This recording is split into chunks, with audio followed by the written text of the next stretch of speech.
bagong stock natin to, isang piraso lang to mga karyoko. Testing lang to kung maganda ang bentahan. Kasi itong tinatawag na intelligence inverter. So, ang battery mo, na gamit mo na inverter ay gagawin natin to 20 volts mga karyoko. No?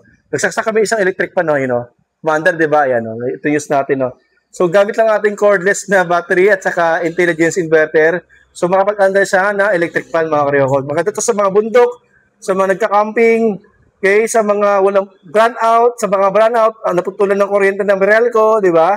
Yan. Sa labas, sample, nainita ka sa labas, nag-camping ka, o di, dala ka na isang malaking electric pan, diba? Okay? Dito mo na isasaksak.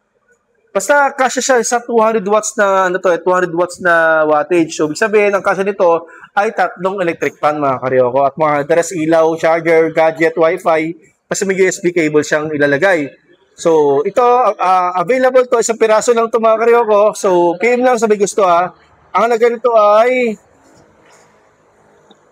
wala pa. So, ipopost natin mamaya.